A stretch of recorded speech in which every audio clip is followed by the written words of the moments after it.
تو اللہ نے قرآن مجید میں بیان کیا، فرمایا نساؤکم حرث لکم، تمہاری جو ازواج ہیں، تمہاری جو بیویاں ہیں، وہ تمہارے لیے بمنزلہ کھیت ہیں۔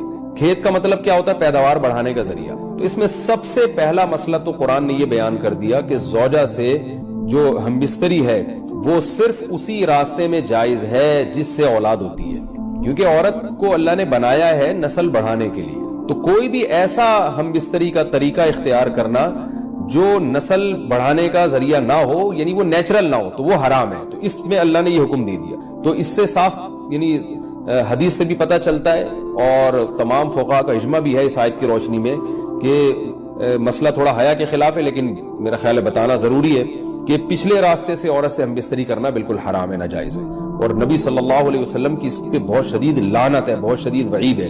تو یہ بالکل اللیگل ہے اسلام میں کہ عورت کے پچھلے راستے سے اس سے ہم بستری کی جائے۔ جو لوگ لڑکوں سے بدفعلی کے عادی ہوتے ہیں ان کو یہ چسکا لگ جاتا ہے، تو یہ حرام ہے، ناجائز ہے، کیونکہ اللہ نے بتا دیا کہ یہ تمہارے لیے بمنزلہ کھیت کے ہیں۔ تو اس میں قرآن نے وہ جو سوال تھا نا اس کی طرف اشارتاً جواب دے دیا، اور آگے فرمایا فاتو حرثکم، تم اپنے کھیت کے پاس آؤ، یعنی پیداوار بڑھانے کا جو ذریعہ ہے اس جگہ کی طرف آؤ، انا شئتم، جیسے چاہو، یعنی باقی جس طرح سے تم چاہو زوجہ سے ہم بستری کر سکتے ہو، اس میں کوئی خاص طریقہ متعین نہیں ہے۔ میاں بیوی کا ایک دوسرے سے کوئی پردہ نہیں ہے، ہن لباس لکم وانتم لباس لہن، یہ دونوں ایک دوسرے کے لیے لباس ہیں۔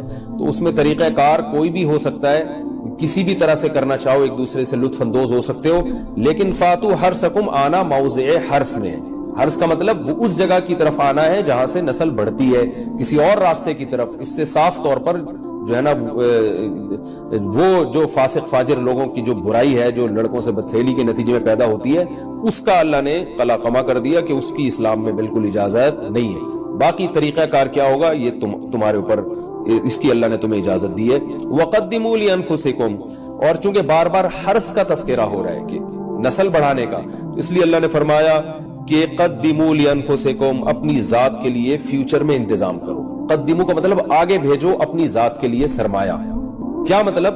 کہ جب زوجہ سے ہم بستری کرو تو نیت اولاد کی ہونی چاہیے، تاکہ وہ اولاد دنیا میں بھی اور آخرت میں بھی تمہارے لیے ذخیرہ بن جائے۔ تو یہ نسل بڑھانے کی بہت زبردست ترغیب ہے اس آیت میں، اور اس آیت میں اللہ نے عورت کا کہ بہت ساری ذمہ داریوں میں سے ایک بڑی ذمہ داری کا بھی بیان بتا دیا کہ عورت کو اللہ نے بنایا ہے، جو مرد اور عورت کا جو فرق رکھا ہے نا، اس فرق کی بڑی وجہ یہی ہے کہ مرد کے اسپرم کو اللہ نے بیج کے طور پہ پیدا کیا ہے، اور عورت کو اللہ نے زمین کے طور پہ۔ تو بیج اور زمین کے ملاپ کا بنیادی مقصد ہی نسل بڑھانا، پیداوار بڑھانا ہوتا ہے، نہ یہ کہ نسل روکنا۔ حالت حیض میں خواتین سے متعلق بہت ساری بے اعتدالیاں دنیا کے ہر مذہب میں رہی ہیں۔ یہودی کیا کرتے تھے کہ حالت حیض میں عورت سے بالکل کنارہ کشی اختیار کر لیا کرتے تھے، اس کے قریب بھی نہ جانا، اور کھانا پینا بھی الگ اور جھوٹا بھی الگ۔ تو بعض مذاہب میں کوئی فرق ہی نہیں تھا کہ حالت حیض اور پاکی کی ایام میں۔ تو جب اسلام دنیا میں آیا تو صحابہ کرام کو یقیناً یہ خیال پیدا ہوا کہ بھئی اب اسلام کے اس بارے میں کیا احکام ہیں کہ جب خواتین مینسز کی حالت ہوتی ہیں شادی شدہ، تو کیا ہم ان سے ہم بستری کر سکتے ہیں یا نہیں کر سکتے، کیا اس کے احکامات ہیں۔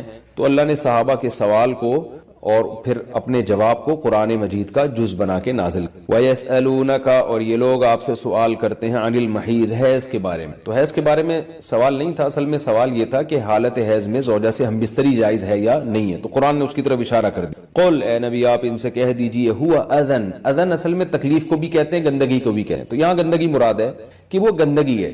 فاعتزلوا النساء، لہذا عورتوں سے دور رہو، فی المحیض، حالت حیض میں، ولا تقربوہن، اور ان کے قریب مت جاؤ، حتی یطہرن، جب تک کہ یہ پاک نہ ہو جائیں۔ تو اس میں قرآن مجید نے جو لفظی ترجمہ ہے وہ قرآن کی آیتوں کا یہی ہے کہ ان سے کنارہ کشی، لیکن احادیث سے ہمیں پتہ چلتا ہے کہ یہاں کنارہ کشی اختیار کرنا یہ کنایا ہے ہم بستری کرنے سے، یعنی ان سے ہم بستری کرنا تمہارے لیے جائز نہیں ہے۔ کنارہ کشی سے وہ جو یہودی کر لیا کرتے تھے وہ مراد نہیں ہے یہاں، اور اس کی تفصیل احادیث میں۔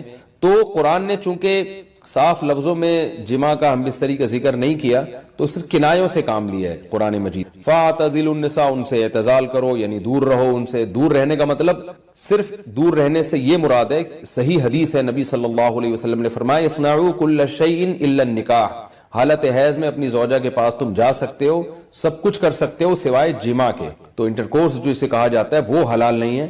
تو باقی نبی صلی اللہ علیہ وسلم نے فرمایا کہ ایسے کنارہ کشی کہ بالکل اس کا جھوٹا نہ پیو اور بالکل دور ہو جانا، اس کی اسلام میں اجازت نہیں ہے، اور نہ بستر الگ کرنے کی ضرورت ہے۔ تو یہ سارے قرآن کے